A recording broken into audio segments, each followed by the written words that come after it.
नमस्कार. सायबर सुरक्षा आणि टेक जगात ना सध्या खूप वेगवान घडामोडी सुरू आहेत. आज आपण अशाच काही महत्वाच्या ताज्या गोष्टींवर जरा सविस्तर बोलूया. अगदी. आपल्याकडे आज द हॅकर न्यूज आणि काही इतर रिपोर्ट्समधनं बरीच माहिती आहे. म्हणजे रॅन्समवेअरचे नवीन डावपेच आहेत, काही कंपन्यांवर झालेले हल्ले, व्हॉट्सॲपच्या जाहिरातींचा विषय आहे आणि अगदी सरकारी पातळीवरच्या सायबर कारवाया पण. बरोबर. आणि आपला उद्देश काय तर या सगळ्या माहितीच्या खोलात जायचं, समजून घ्यायचं की हे हल्लेखोर कसे बदलतायत, आपल्या प्रायव्हसीचं काय होतंय आणि यातून आपल्याला काय शिकायला मिळतंय. हो ना. चला मग सुरुवात करूया रॅन्समवेअरने. ऐकलंय की ते आता जरा वेगळ्या प्रकारे हल्ले करतायत. हो, हे अगदी खरं आहे. म्हणजे आता हल्लेखोरांचं लक्ष फक्त तुमचा डेटा लॉक करण्यावर नाहीये. अच्छा, मग? तर ते काय करतायत? थेट तुमच्या बचावाच्या पहिल्या फळीवर म्हणजे बॅकअप सिस्टमवरच हल्ला करतायत. ते बॅकअप एजंट्स बंद पाडणं, जुने स्नॅपशॉट्स डिलीट करणं आणि कधी-कधी तर बॅकअप फाईलचे एन्क्रिप्ट करून टाकतात. अरे बापरे, म्हणजे डेटा परत मिळवायचा मार्गच बंद करून टाकतात की काय? अगदी. तुमच्याकडे काही उरतच नाही मग. मग यात कंपन्यांची चूक कुठे होतीये, म्हणजे काय काळजी घ्यायला हवी? सर्वात मोठी चूक म्हणजे काय आहे की बॅकअप आणि तुमची मुख्य सिस्टीम यात पुरेशी ताटातूट नसते. बरं का, अनेकदा एकाच पासवर्डने किंवा एकाच नेटवर्कमधून दोन्हीकडे पोचता येतं. आणि ऑफसाईट म्हणजे कंपनी बाहेर किंवा बदलता न येणाऱ्या इम्युटेबल प्रती नसणं ही पण एक मोठी समस्या आहे. मग हल्लेखोर काय करतात? नेटवर्कमध्ये एकदा घुसले की सहज बॅकअपपर्यंत पोचतात, म्हणजे ॲक्टिव्ह डिरेक्टरी किंवा व्हर्च्युअल होस्टवर ताबा मिळवून. ओके. यावर काही उपाय? ती 3-2-1-1-0 स्ट्रॅटेजी ऐकलीये मी. ती इथे उपयोगी पडते का? नक्कीच. ती खूप महत्वाची आहे. सोप्या भाषेत सांगायचं तर डेटाच्या 3 प्रती हव्यात. एक मूळ आणि 2 बॅकअप. ओके. त्या 2 वेगवेगळ्या प्रकारच्या माध्यमांवर हव्यात. म्हणजे समजा एक डिस्कवर, एक क्लाउडवर. ठीक आहे. एक प्रत तुमच्या ऑफिसच्या बाहेर म्हणजे ऑफ साईट हवी आणि एक प्रत अशी हवी जी बदलताच येणार नाही, म्हणजे इम्युटेबल. आणि 0 एरर. आणि सगळ्यात महत्वाचं 0 एरर. म्हणजे बॅकअप नियमित तपासायला हवेत की ते व्यवस्थित काम करत आहेत. इमेज आधारित बॅकअप आणि जास्त सुरक्षित लिनक्स अप्लायन्सेस वापरणं पण फायद्याचं ठरतं. पण क्लाउड बॅकअपचं काय? ते तर सुरक्षित असतात ना? क्लाउड बॅकअप उपयोगी आहेत, पण धोका तिथेही आहेच. म्हणजे एकाच क्लाउड प्रोव्हायडरवर पूर्णपणे अवलंबून राहणं धोक्याचं ठरू शकतं. अच्छा. आणि महत्त्वाचं म्हणजे बॅकअपसाठी वेगळं क्लाउड अकाउंट आणि वेगळी ऑथेंटिकेशन सिस्टम असावी. नाहीतर तुमचं मेन अकाउंट हॅक झालं की बॅकअप पण गेलेच म्हणून समजा. हे झालं तांत्रिक हल्ल्यांबद्दल. पण हल्लेखोरांचं आणखी एक मोठं हत्यार म्हणजे माणसांना फसवणं. Social engineering. अगदी. स्कॅटर्ड स्पायडर गट याचंच उदाहरण आहे ना? बरोबर. हा गट सध्या अमेरिकेतल्या विमा कंपन्यांच्या IT सपोर्ट टीम्सना टार्गेट करतोय. ते काय करतात? कंपनीचेच कर्मचारी असल्याचं भासवतात, फोन करतात, मेसेज पाठवतात आणि मल्टीफॅक्टर ऑथेंटिकेशन MFA सारखी सुरक्षा पण भेदण्याचा प्रयत्न करतात. काय सांगता? यावरून दिसतं की तांत्रिक सुरक्षा कितीही चांगली असली तरी शेवटी माणूस हा एक कमजोर दुवा ठरू शकतो.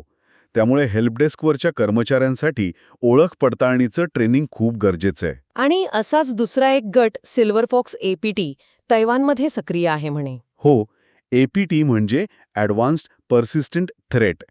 हे खूप नियोजनबद्ध हल्ले असतात. हा सिल्वर फॉक्स गट काय करतो? सरकारी अधिकारी किंवा व्यावसायिक भागीदार असल्याचं भासून फिशिंग ईमेल पाठवतो. ओके. आणि त्यातून घोस्ट क्रिंज किंवा होल्डिंग हँड्स रॅट सारखे धोकादायक मालवेअर पसरवतो. रॅट म्हणजे रिमोट ॲक्सेस ट्रोजन. याने हल्लाखोर तुमच्या कॉम्प्युटरवर पूर्ण ताबा मिळवू शकतात. यांची पद्धत पण खूप गुंतागुंतीची आहे. DLL साईड लोडिंग वगैरे वापरतात, ज्यामुळे ते सुरक्षा साधनांना सहज सकवतात. बापरे. पण याहूनही धक्कादायक गोष्ट म्हणजे उत्तर कोरियाचा बनावट IT कर्मचारी घोटाळा. म्हणजे हे सरकारी पातळीवर चाललंय. हे खरंच खूप चिंताजनक आहे. अहवालानुसार उत्तर कोरियाचे हॅकर्स चक्क ChatGPT सारख्या AI साधनांचा वापर करून बनावट ओळखपत्र रिझ्युमे तयार करतायत. अविश्वसनीय. आणि अमेरिकेतल्या कंपन्यांमध्ये ITच्या नोकऱ्या मिळवत आहेत. मग तिथून कंपनीच्या नेटवर्कमध्ये शिरून संवेदनशील माहिती चोरतात आणि त्यातून मिळालेले पैसे म्हणजे जवळपास $7.74 दशलक्ष क्रिप्टोकरन्सीमधून उत्तर कोरियाच्या शस्त्रास्त्र कार्यक्रमासाठी वापरले गेलेत असं म्हटलं जातंय. म्हणजे काही जण फक्त पैसे कमवतात आणि काही थेट नुकसान करतात असं काहीतरी. अगदी. आणि ते आता कर्मचाऱ्यांच्या स्वतःच्या डिव्हाइसचा म्हणजे BYOD पॉलिसीचा गैरवापर करत आहेत. झूम ऑटोमेशनसारख्या कायदेशीर साधनांचाही वापर करतात. हे ओळखणं कंपन्यांसाठी खरंच खूप अवघड आहे. बरं. आता जरा वेगळ्या विषयाकडे वळूया. व्हॉट्सॲपवर जाहिराती येणार आहेत. इतकी वर्ष नाही म्हटल्यावर आता मेटाने स्टेटसमध्ये जाहिराती आणल्या आहेत. हो, 6 वर्षांनी का होईना पण अखेर हे होतंय. मेटाचं म्हणणं आहे की ते प्रायव्हसी जपणार आहेत. म्हणजे फक्त देश, शहर, भाषा, तुम्ही फॉलो केलेले चॅनल एवढीच मर्यादित माहिती वापरणार. त्यांचा दावा आहे की तुमचे पर्सनल चॅट्स आणि कॉल्स पूर्वीसारखेच एंड टू एंड एन्क्रिप्टेड राहतील आणि फोन नंबर जाहिरातदारांना दिला जाणार नाही. पण मेटाचा इतिहास बघता लोकांच्या मनात शंका येणारच. म्हणजे जर व्हॉट्सॲप अकाउंट मेटाच्या अकाउंट सेंटरशी जोडलं असेल तर फेसबुक, इंस्टाग्रामवरची जाहिरात माहिती वापरली जाऊ शकते, बरोबर? जरी ते सेटिंग डिफॉल्ट बंद असलं तरी. हो, ती शक्यता आहे. त्यामुळे व्हॉट्सॲपची जी प्रायव्हसी फर्स्ट इमेज आहे तिला धक्का बसू शकतो. अगदी. आणि याच संदर्भात मेटाच्याच AIमध्ये पण एक प्रॉब्लेम आला होता नुकताच. लोकांनी चुकून त्यांची संवेदनशील माहिती सार्वजनिक फीडवर टाकली होती. आता त्यांनी तिथे एक वॉर्निंग मेसेज टाकलाय. ओके. शेवटी या आठवड्यातले काही इतर महत्वाचे धोके पण आहेत ना? थोडक्यात सांगाल? हो, नक्कीच. ॲपल मेसेजेसमध्ये एक गंभीर 0 क्लिक त्रुटी सापडली होती, जी पॅरागॉन नावाच्या स्पायवेअरने वापरली. म्हणजे तुम्हाला काही क्लिक न करताही हल्ला होऊ शकतो. अरे देवा. तसंच मायक्रोसॉफ्ट 365 को-पायलटमध्ये पण एक AI त्रुटी होती, ज्यामुळे डेटा लीक होऊ शकला असता. पण ती आता मायक्रोसॉफ्टने दुरुस्त केली आहे. आणि local host tracking, port probing सारखे छुपे ट्रॅकिंग तंत्रज्ञान कंपन्या कशा वापरतात यावरही सध्या चर्चा सुरू आहे. तर एकंदरीत काय दिसतंय की सायबर हल्लेखोर फक्त तांत्रिकदृष्ट्या नाही तर मानसशास्त्रीय दृष्ट्याही जास्त हुशार झाले आहेत. ते आपल्या बचावाच्या फळीवर, आपल्या मानवी चुकांवर आणि अगदी कायदेशीर साधनांवर पण लक्ष ठेवून आहेत. अगदी बरोबर.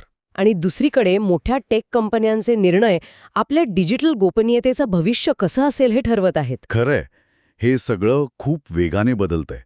आपल्याला सतत जागरूक राहावं लागणार आहे. आणि म्हणूनच एक विचार मनात येतो की जेव्हा हल्लेखोर आपल्यासारखीच दिसणारी साधनं आणि माणसांना फसवण्याचं तंत्र वापरतात तेव्हा फक्त तांत्रिक उपाय पुरेसे आहेत का? की आपल्याला आपली मानवी सतर्कता म्हणजे आपलं ह्युमन सेन्सर जास्त तेज करावा लागेल जेणेकरून असे छुपे धोके आपण वेळीच ओळखू शकू? हा महत्वाचा प्रश्न आहे. यावर विचार नक्की करायला हवा.